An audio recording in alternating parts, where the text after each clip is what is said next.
মাত্র 2 দিনের শিশুর জটিল অস্ত্রোপচার সফল হয়েছে। ত্রিপুরা মেডিকেল কলেজ ও ডাক্তার বি.আর. আম্বেদকর হাসপাতাল বরাবরই শিশুদের চিকিৎসায় উন্নত মানের ভালো পরিষেবা দিয়ে আসছে বলে দাবি করে। হাসপাতালে 2 দিনের শিশুর সফল জটিল অস্ত্রোপচার হয়েছে। মাত্র 2 দিন বয়সী এক শিশুর অত্যন্ত জটিল অস্ত্রোপচার সফলভাবে সম্পন্ন হল হাপানিয়ার ত্রিপুরা মেডিকেল কলেজ হাসপাতালে। শিশুটির পেটের নাড়িভুঁড়ি সহ সবকিছু বাঁ দিকের ফুসফুস সংলগ্ন স্থানে চলে এসেছিল। চিকিৎসা পরিভাষায় এই জন্মগত রোগের নাম ডায়াফ্রাম হার্নিয়া। এর সঠিক অস্ত্রোপচার করেন টিএমসির পেডিয়াট্রিক সার্জন অনিরুদ্ধ বসাক। বর্তমানে শিশুটি সুস্থ আছে। শিশুর সফল অস্ত্রোপচারে খুশি তার অভিভাবকরা।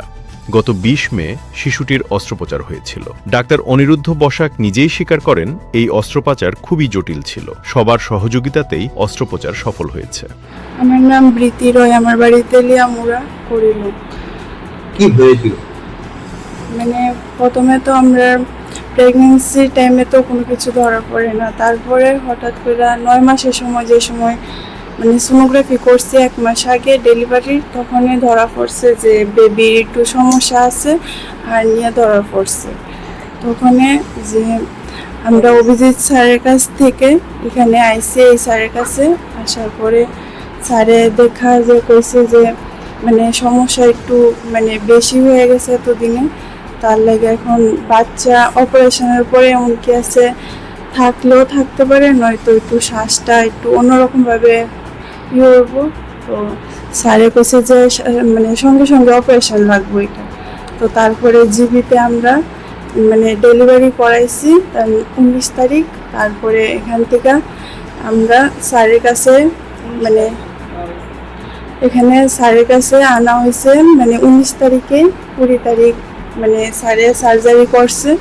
তো তারপরে সার্জারির পরে তো এখন বেবি অনেকটাই সুস্থ আছে। নমস্কার, আমার নাম অনিরুদ্ধ বসাক। আমি TMC paediatric surgeon and neonatal surgeon.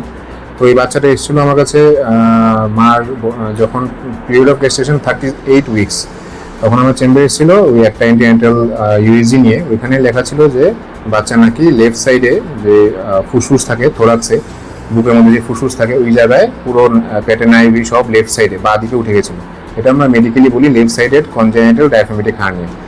তো আমি যথারীতি ওদেরকে বললাম যে যত তাড়াতাড়ি শীঘ্রই বাচ্চাকে বের করতে, না হলে কি হয় লাংসটা কম্প্রেস হয়ে যায় এবং ওই লাংসটা মানে ফুসফুসটা ঠিক করে গ্রো করতে পারে না। তো সেই মতে ওরা গাইনোকোলজিস্টের সাথে কনসাল্ট করে জিবি হাসপাতালে ডেলিভারি করালো। ডেলিভারি হয়েছিল 19 মে, তাই তো? আর ডেলিভারি করার পরে জিবি হাসপাতাল থেকে গাইনোকোলজিস্ট এখানে পিডিয়াট্রিক সার্জারিতে রেফার করে দিল, কারণ ওখানেও ওরা দেখেছে বাচ্চার congenital diaphragmatic hernia, left sided congenital diaphragmatic hernia. তো আমাদের এখানে হাপানিয়া হাসপাতালে যখন এলো বাচ্চা, নেক্সট ডে মানে 20th আমি অপারেশন প্ল্যান করলাম। ও বাচ্চা এসেছিল 19th-এই। তো 19th আসার পরে স্টেবিলাইজ করার পরে বাচ্চা সব ব্লাড নিয়ে ব্লাড সব কিছু ইনভেস্টিগেট করে এক্সরে করে, তো আমরা নেক্সট ডেতেই 20 তারিখে আমরা অপারেশন করলাম। এই অপারেশনটা খুবই ঝুঁকিপূর্ণ ছিল, কারণ বাচ্চার বয়স মাত্র ছিল 2 দিন। এই বয়সে না লিভার না কিডনি কোনোটাই কিছু ম্যাচিওর হয় না। তো এই অবস্থায় যে অজ্ঞান করে যে এত বড় একটা অপারেশন, পেটের সব নাইভি যেটা আমরা বলি লিভার, স্প্লিন, ক্ষুদ্র নালী, বৃহত্তম নালী সব কিছু, কিন্তু স্টমাক সব কিছু ওর বাঁ দিকেই ছিল, পেটের মধ্যে কিছু ছিল না। তো এটা একটা জন্মগত একটা ত্রুটি। তো এটাকে আমরা অপারেশন টেবিলে সব বাঁ দিকের বুকের মধ্যে বাঁ দিকের ফুসফুসে এটা ছিল। তো ফুসফুসটা চেপে ছিল আর কি, না ওখানে ছিল না। ওইগুলো সব পেটের মধ্যে থাকার কথা। আর এই বাচ্চার সব কিছু ছিল বুকের মধ্যে, বাঁ দিকের বুকের মধ্যে, ঠিক আছে, বাঁ দিকের ফুসফুসের মধ্যে ছিল। তো আমরা এটা অপারেশন করেছি, মোটামুটি 2 ঘন্টার মতো লেগেছে।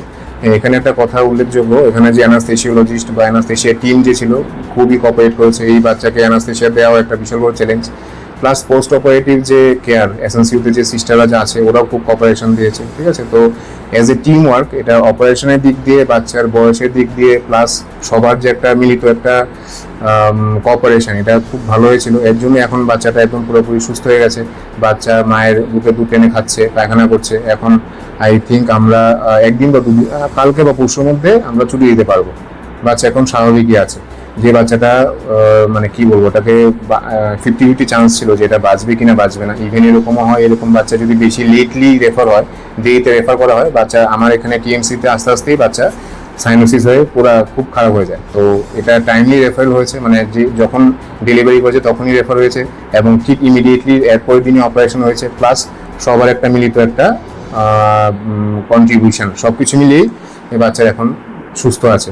সো এটা শুধু পেডিয়াট্রিক সার্জারি নয়, paediatric surgery, paediatrics, anaesthesia, SNCU sister, OT sister এবং আমার যে সার্জারি যে টিম যে আছে, JRN ইন্টার্ন, সবাইকে আমি ধন্যবাদ জানাতে চাই এবং এদের এফোর্টেই এখন বাচ্চাটা সুস্থ আছে। কতদিনের এই শিশুকে এটা অপারেশন হলো? জাস্ট 2 দিন, বাচ্চা যেদিন হয়েছে ঠিক এরপরের দিনে অপারেশন করতে হয়েছে এবং এটা করাতেই বাচ্চাকে এখন সুস্থ রাখতে এখনো সুস্থ আছে।